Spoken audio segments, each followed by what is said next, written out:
Posible ba na sumabog ang Mount Apo? Yan ang pag-uusapan natin ngayon mga lundas.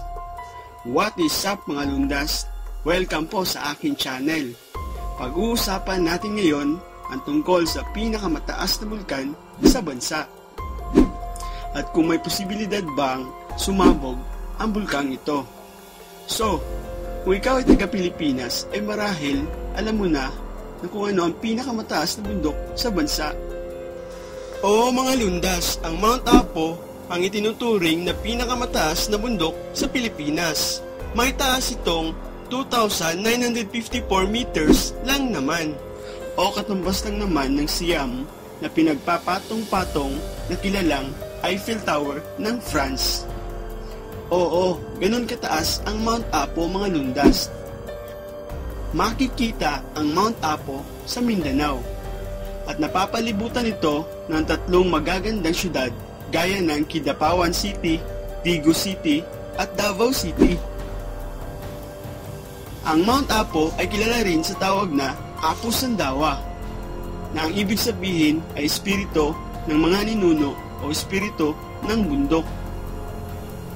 Mayaman ang bundok na ito sa kakahuyan, iba't ibang klase ng bulaklak at mga hayop. At dahil sa lawak at yaman ng bundok na ito, ay naninirahan din sa palibot ng bundok ang mga magagandang mga lumad na animoy, mga diwata sa bundok.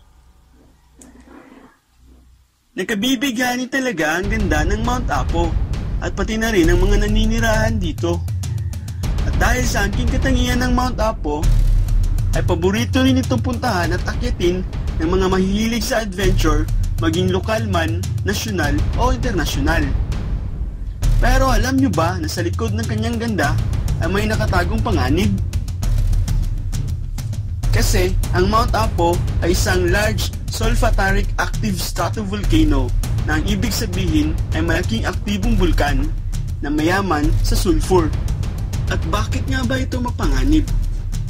Kasi kung sakaling sumabog ang Mount Apo ay halos sabo ang tonne-tonelada ng sulfur dioxide at hahalo rin ito sa kaulapan at bababa ito sa kalupaan na maaaring magresulta sa pagkasira ng mga pananim, pagkakasakit ng mga tao at maging ng mga alagang hayop na posible ring maging dahilan ng kanilang pagkamatay.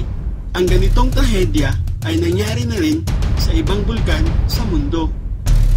Oo, ganun kadelikado ang Mount Apo sakaling sasabog man ito. Kamakailan lang ay sunod-sunod ang nangyayaring lindol sa Mindanao, malapit sa nasabing bulkan. At hindi maiiwasang mangamba ng mga residente doon at maitanong na kung gising na nga ba ang natutulog na si Apo Sandawa. O di kaya'y may posibilidad rin ba itong sumabog kasunod ng pagsabog ng Bulkang Taal? Relax lang mga lundas, kasi ayon sa mga eksperto at otoridad ng PhilVolcs or Philippine Institute of Volcanology and Seismology ay wala pa namang naitalang aktibidad na sinyalis na ito ay sasabog. Kasi karamihan sa mga bulkan sa mundo ay magkakaroon talaga ng sinyalis bago ito sumabog, at isa na rito ay ang paglindol. Dagdag pa ng mga eksperto na ang mga nasabing lindol sa Mindanao ay hindi naman maituturing na sinyalis sa pagsabog ng Mount Apo, sapagkat ang mga nasabing sunod-sunod na lindol ay walang koneksyon sa Mount Apo. Ang mga naitalang lindol ay tinuturing na tectonic origin at hindi volcanic. Pero paano kung sumabog bigla ang Mount Apo at hindi man lang nagpakita ng sinyalis na ito ay puputok, gaya ng mga nangyari sa ibang bulkan sa mundo? In other words mga lundas, ang lahat ng bulkan ay posible palang sumabog, may sinyalis man o wala. So, yun lang muna mga lundas. Sa susunod na video ay pag-uusapan natin ang iba't ibang sinyalis ng bulkan bago ito sumabog. So, hanggang sa muli mga lundas, ito ang inyong Anghel sa Lupa, Manulunda. Bye-bye!